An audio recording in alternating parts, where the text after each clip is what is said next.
trust in our commitment in delivering local news that matters, stories that inspire, enriching the lives of Filipinos in Mindanao, in the Philippines and across the globe.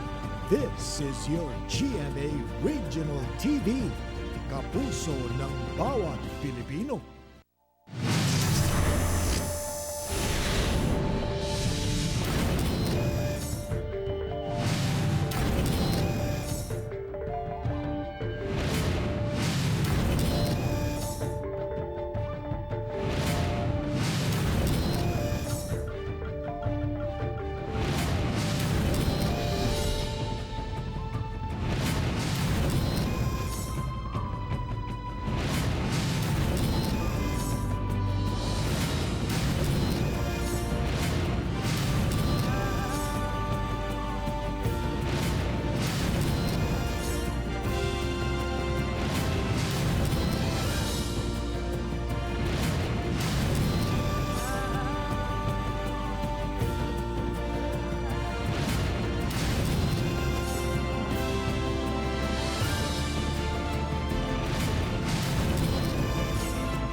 Ito ang GMA Regional TV, One Mindanao.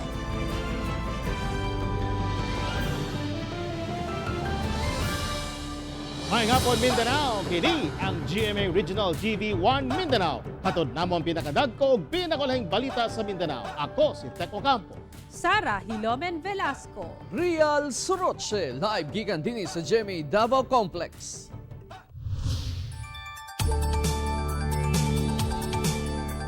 Duha ang patayo man makasinati o pagdaot sa panahon ng pipila ka lugar sa Mindanao epekto sa paglabay ni Typhoon Bising niadtong weekend.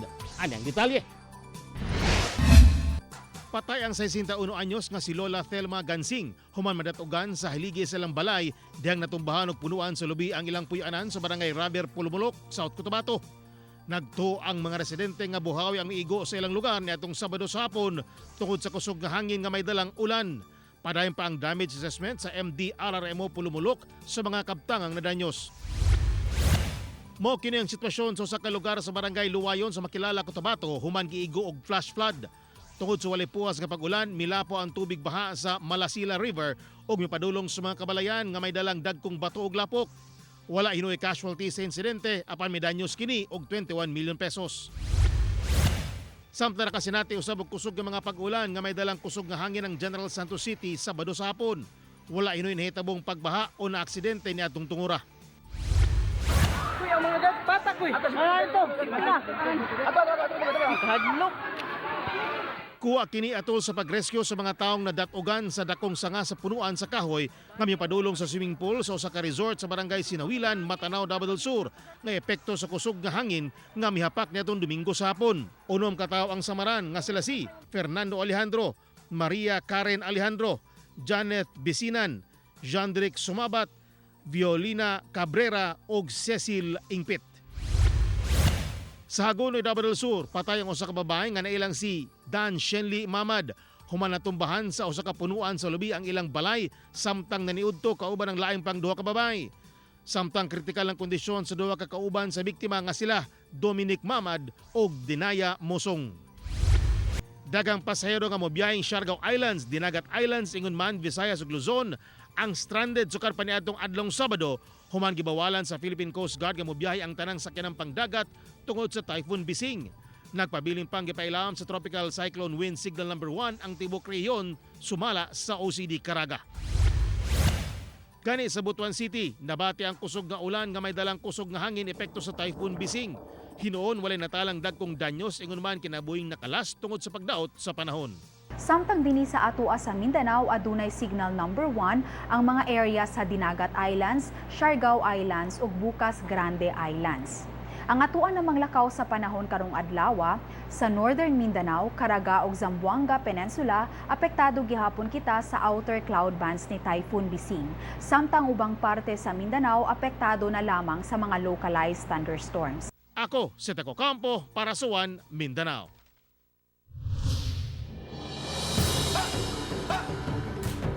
Human ang duha ka adlaw na usban og kasunog ang usa ka auto parts supply store sa Davao City nga unang nadamay sa sunog sa katapad nga establishmento. Ani report ni Argil Relator. Partially damaged sa sunog niya atong Biyernes sa kadlawon kining usa ka auto parts supply store sa Monteverde Street, Davao City. Human nadamay dihang nasunog ang katapad niya establishmento. Apan ni atong Domingo, nasunog na sab kini diin gilayon ni responde ang kabomberohan. Nakita nato man gud ang katong ilahang beam no sa second floor katong sa bisanin nila. Ang sulod man gud ato na nakabalot siya og kanang sin kahoy ang iyahang beam. So tendency during sa insidente kato siya is naigo po to siya sa kalayo na siya ibaga. Unya wala nato dili siya matotally basa gyud tungod kay nakabalot siya og sin. Matod sa kabomberohan, wala nila nabantayan nga doon na pa di ay nagbaga nga beam nga resulta sa unang sunog. Igo na lang sa pagpanghinlo ang mga trabahante sa mapuslan pa nga stock sa maong tindahan. Nauli na sab ngadto sa tag-iya sa tindahan ang na-recover nga 130,000 pesos nga cash atol sa sunog. Atog yung gipaukay og maayo ang katong mga stocks nila para ma-ensure nato nga wala na gyud mabilin nga bagan. Kauban si Jojo Solarte sa kamera. Ako si Argil Relator para sa One Mindanao. Gipay kayong reggae night sa usa ka beach resort sa General Santos City nagkagubot. Niadtong Sabado sa gabi, usa ka reggae night jam ang gipaygayon sa Tropicana Private Resort sa General Santos City. Gani sa video nga gipadala sa GMA RTV 1 Mindanao, makita nga gipanglabay ang mga bangko ug nagsinumbagay pa usab ang pipila ka guest sa maong resort. Makita usab nga dunay pulis atol sa maong party. Misulay pa gani kini pagpadlong, nagtabon na usab kini og bangko sa ulo aron dili maigo. Sa maong hitabo, tataw nga wala masunod ang health and safety protocol hasta ng curfew hour. Tungod alauna sa kadlawon hitabo ang kagubot. Nakapautana ang mga generals nganong gitugutan ang maong aktibidad karong adunay pandemya. Sa gipagawas nga reference letter sa City Mayor's Office sa Jensan, wala kini gitugtan sa mayor. Sa karon gisirad ang maong resort samtang giimbestigahan sa local IATF ang insidente. Nasayran nga maong resort gipanag-iyan sa pamilyang Rivera sa General Santos City. Abalabal driver sa Taguluan, Misamis Oriental nga nang lugo siyang pasaherong minor de edad na aktuhan sa kapulisan. Dugang detalye sa live report ni Cyril Chavez. Cyril.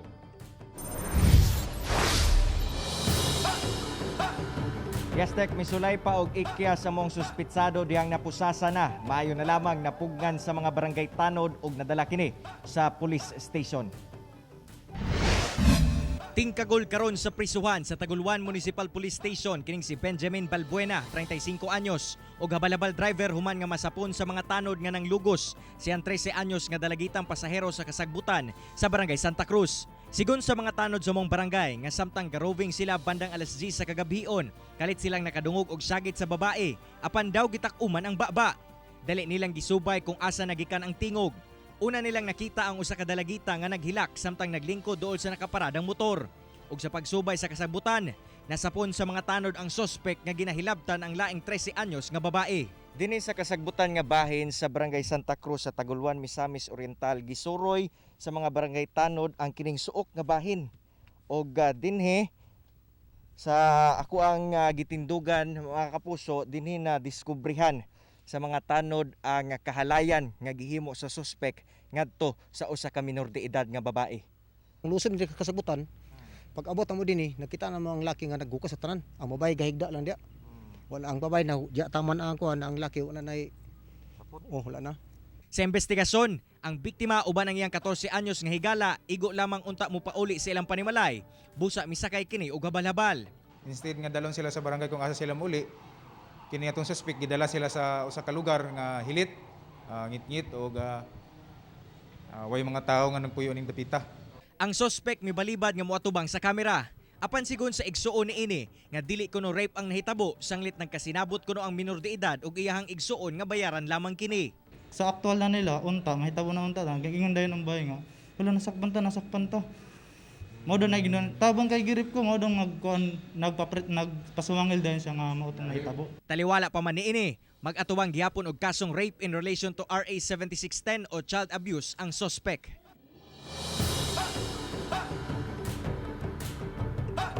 Tek ang duha ka minor de edad nga biktima anana karon sa kustodiya sa ilahang nga mga ginikanan samtang padayong nga ginalihok sa WCPD sa Taguluan Municipal Police Station ang pagpasaka og kaso batok sa suspitsado o aron sa matagaan og intervention ang mga biktima. Tek. Daghang salamat, Cyril Chavez.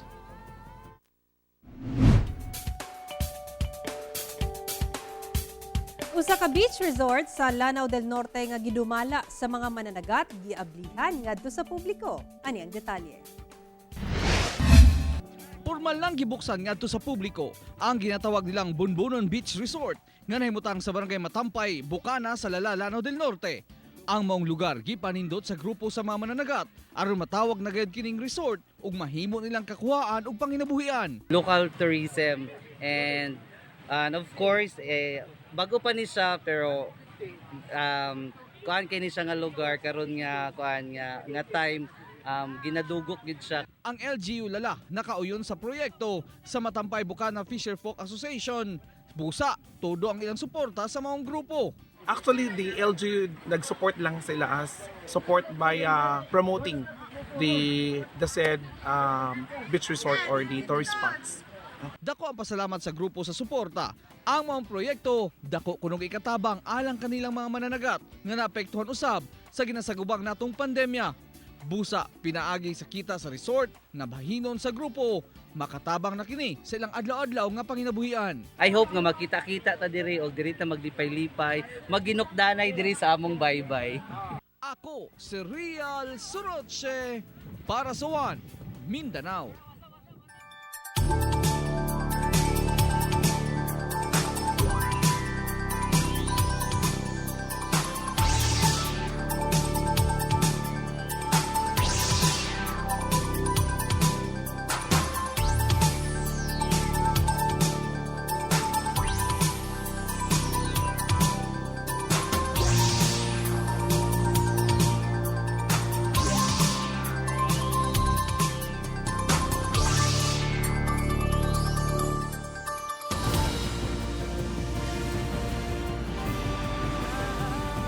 Ito ang GMA Regional TV, One Mindanao.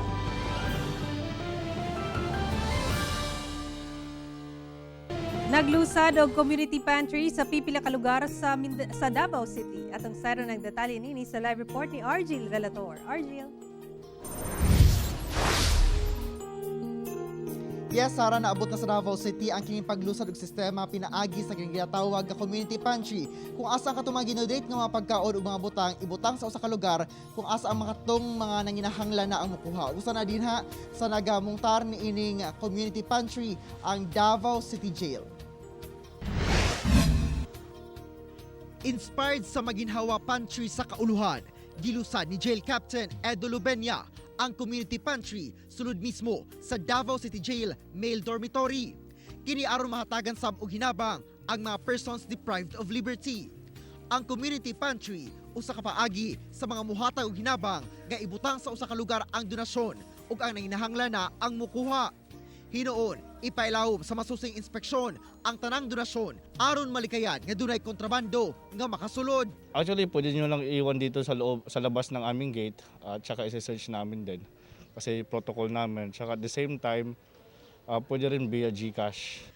Nagtukod sab ang usa ka establishmento o community pantry sa Rojas Avenue sa Davao City. Gisugdan ako diri sa Rojas para pod ma-aware ang tanan na pwede pod nila sugdan sa ilang mga barangay o para karong pandemya ang mga walay makaon or ang mga walang-wala naay chance na naay pagkaon pinaagian natin community pantry.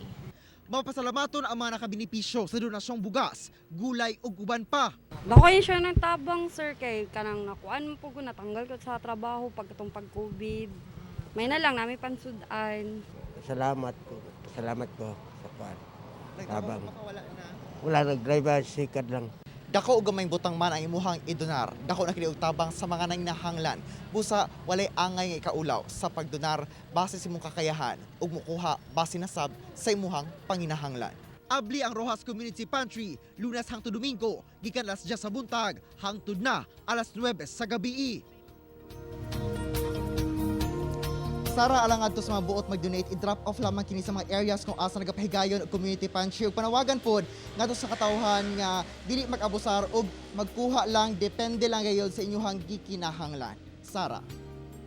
Okay, daghang salamat, Argil Relator.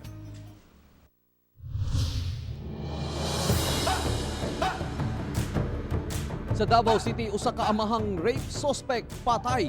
Human ang ilog kunog pusil sa kapulisan. Ano yung report? Dead on arrival sa ospital, kining pinirisong si alias Limar sa Tugbok Police Station. Kuhaan lang tawag fingerprint ang maong piniriso. Apan kalit kuno kining nangilog og pusil. Hinungdan, napusilan kini sa lain duha ka pulis. Nagkaroon dito ng palitan ng putok that caused itong suspect nag-cause ng injuries. So immediately gi-back natin itong suspect to save yung suspect, to save life. Ang namatayang piniriso, dunay kasong rape ug illegal drugs. Gilugos kuno niya yang kaugalingong 3 anyos nga anak nga babae. Drugs and rape case, incest case. Anda mo kooperar ang Tugbok Police sa bisan unsang investigasyon tungod igo ra kuno sila midepensa silang kaugalingon. Ako si Real Soroche para sa One Mindanao. Nakita na ang patayng lawas sa tripulante nga missing human yung buto ang usa ka barko sa Zamboanga City nitong Biyernes kung asa usa ka tripulante usab ang gileyong namatay. Hapon na nitong Sabado dihang nakitaan ang lawas ni Muji Abdul Rashid sa ilawom sa drum sa gasolina nga nalubog na sa dagat. Kinihuman nga mibuto ang ML Saida May 2 nga dunay kargang kapin 200 ka drum sa gasolina sa dagat sa barangay Baliwasan. Padulong unta sa hulo-sulo among barko dihang pag-andar nini gilayong mibuto ug paspas nga mikatay ang kalayo. Naluwas ang unom sa 8 ka tripulante, lakip ang kapitan ug mekaniko sa barko. Apan way swerte ang usa ka tripulante nga gilayong namatay. Nagbutang na og oil spill boom aron na mapugnan ang pagkatag sa krudo sa dagat. Anaa sa 2 million pesos ang kantidad sa nadanyos tungod sa insidente. Ilawang matapos na ang first phase sa bulk water supply project sa Davao City nga muhatag og dugang 300 million liters sa tubig sa tanang konsumante matag adlaw. Ang report ni Argil Relator. Naumang masugdana sa Apo Agua Infrastruktura ang pag-distribute og supply sa tubig ngadto sa Davao City Water District pinaagi sa bulk water supply project. Hinoon, dili kini madali-dali sanglit kinahanglan pa og dugang proseso nga mulungtad ug anaa sa unong kabulan. Luyo sa pandemya, full swing gihapon ang konstruksyon sa mga pasilidad ug pipelaying project nga mo'y agian sa tubig. We're still targeting to deliver the project by the end of this year. But of course, as mentioned, there's really a lot of headwinds and challenges introduced, of course, by the pandemic. So we're constantly monitoring the situation. Sa kasamtangan, anaala sa 320 million liters ang maapod-apod sa DCWD matag adlaw sa tanang konsumante sa syudad. Apan inig mahumana ang proyekto, dugang 300 million liters sa limpyo nga tubig ang masupply matag adlaw ngadto na sa mga balay-balay. Tuwad yung mga target na service connections na makabenepisyo sa bulk water supply project are those that are currently served by our Kalinan, Tugbok, Dumoy, Panakan, and Kabantian. Dugang sa DCWD, mag-expand sab sila sa ilang serbisyo sa pagmugna sa Talandang Biawakin Water Supply System, Bandog ug Indangan Water Supply Systems. Kauban si Jojo Solarte sa kamera. Ako si Argil Relator para sa One Mindanao. Mihimo og fitness park ang usa ka mall sa Davao City alang sa makalingaw apan luwas nga aktibidad aron mahimong himsog karong summer. Maki-time out ta kang Sheila Vergara Rubio. Gitransform ngadto sa usa ka fitness park ang North Wing Events Ground sa usa ka mall sa Lanang, Davao City asa makapahigayon sa nagadeng fitness activities ang mga Davaoenyo. Kaalayon ang Beats Cycle Davao ug Davao City Sports Development Division. Gilusad ang Fit and Fun Outdoor Spin. Dinhi maka-exercise sa mga partisipante og biking, running o group fitness nga spin classes.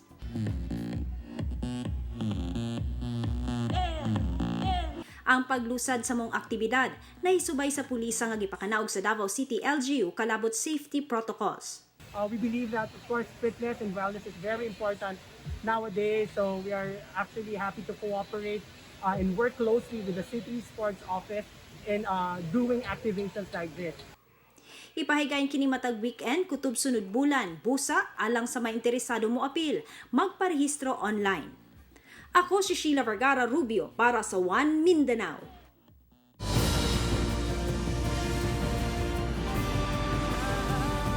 Ito ang GMA Regional TV, One Mindanao.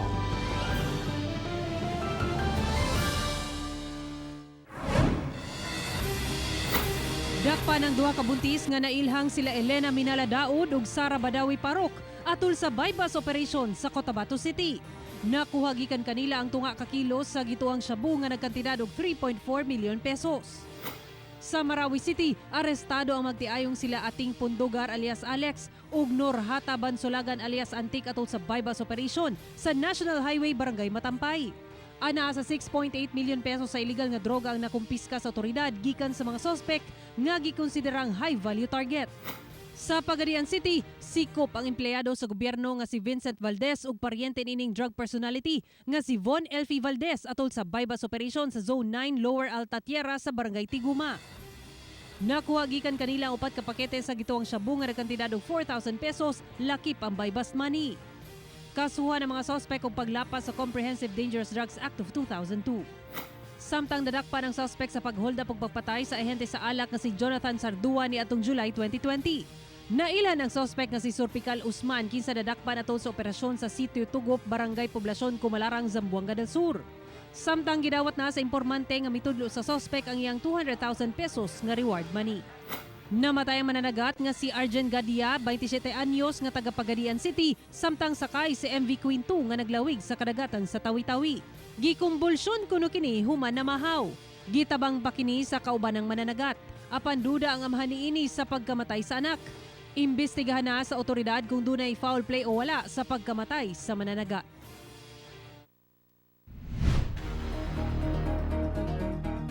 Sobra 9,000 ang natala nga recoveries karong adlaw gikan sa labing taas nga kapin 72,000 kagahapon. Samtang kapin 3 milyon na ang namatay sa COVID-19 sa tibuok kalibutan. 9,266 ang new recoveries karong adlaw. Busa 788,322 na ang naka-recover. Mas miubos sa 141,375 ang active cases.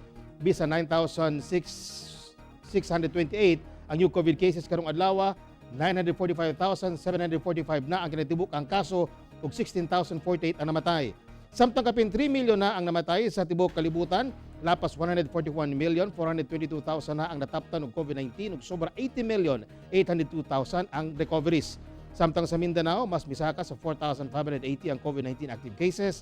Niabot na sab sa 64,444 ang dunay COVID-19, 57,407 ang nangaayo na ug 2,457 ang namatay. Pagbantay batok avian flu o bird flu sa probinsya sa Misamis Oriental mas gipahugtan. Ang detalye sa report ni Ethel Ipanag. Hugot karon ng pagbantay sa probinsya sa Misamis Oriental, batok avian flu o bird flu. Ilabi pa nga tingdag sana sa migratory birds nga posibleng magdala sa virus. Nagpahigayon og monitoring og surveillance ang provincial government sa mga nanag-iya og manukan aron masiguro nga dili makasulod ang avian flu sa probinsya. Quarterly gyud nga kakuha ta og mga samples no sa mga areas nga naay mga migratory bird. Mao man na siya gyud kasagara ang ginatuohan nga may nagdala sa sakit. Kinahanglan sab mokuha og veterinary health certificate ang mga nanag-iya og manukan una mo biyahe og magbaligya og manok sa laing lugar. Ang avian flu o bird flu usa ka sakit nga dala sa mga migratory bird nga daling motakod ngadto sa mga domestic poultry agi sa hugaw sa langgam o close contact ngadto sa infected nga langgam. Hinuon nagpabilin gihapon avian flu free ang Mindanao. Kauban si James Yap sa kamera. Ako sa Ethel Ipanag para sa One Mindanao. Na-release na sa Department of Agriculture 11 ang ikatulong batch sa ASF Indemnification Fund nga mobalor og 28 million pesos. Sukad April 6 hangtod 11, na-release na sa DA 11 ang kapin 28 million pesos nga indemnification fund alang sa mga farmer nga apektado sa African swine fever sa Davao del Sur ug Davao Occidental. Gilauman sa DA nga tarungon paggamit sa mga apektadong farmer ang maong hinabang pinansyal, hilabi na karong panahon nga dunay pandemya. Mapasalamaton usab ang mambuhatan sa pagpasensya sa mga benepisyaryo sa pagpaabot sa indemnification fund sanglit na langay kinitong sa sitwasyon karon sa matag LGU epekto sa pandemya.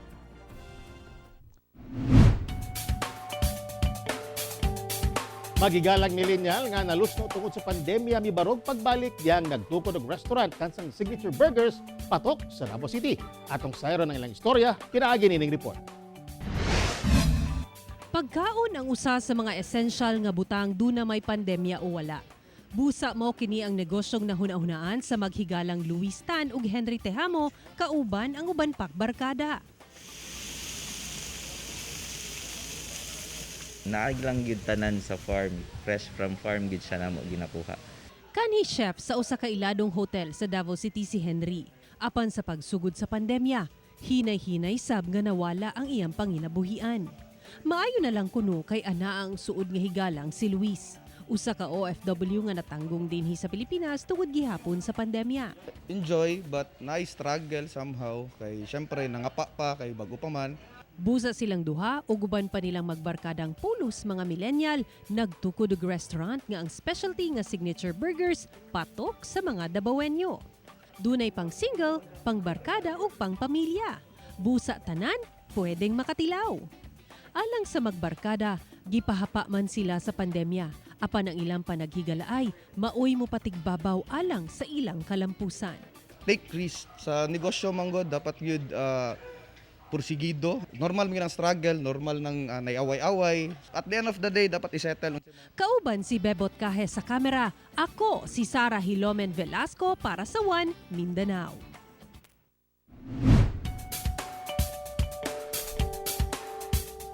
Usa ka 17 anyos nga Davaoenyo ang labing unang PWD nga Mindanawan nga nakasaka sa peak sa Mount Apo.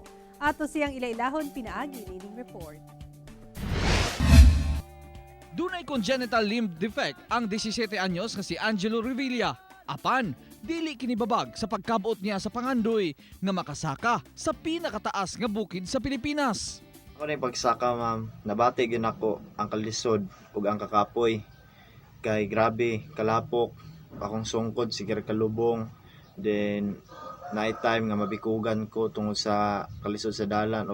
Sulod sa duha ka adlaw, naabot lang naman ni Angelo kauban ang iyang barkada ang peak sa Mount Apo nga dunay gitason nga 9,692 feet.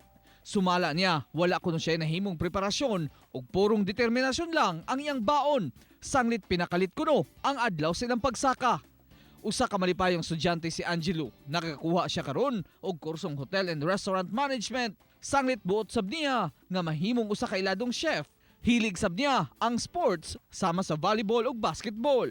Under din ako nga makahuman kog eskwela aron masuklian ako ang pamilya sa ilahang pagpuning kamot alang-alang sa amo ang alang kang Angelo, walay imposible gumikan kay daghan ang nagasuporta kaniya nga kabanay ug mga higala. Sama di ay sa ko ang adunay kapansanan, be confident lang gyud ta makaabot gyud ta sa ato ang gusto adtuan og dapat dili ta palupig sa mga kompleto. Ako si Real Soroche para sa One Mindanao.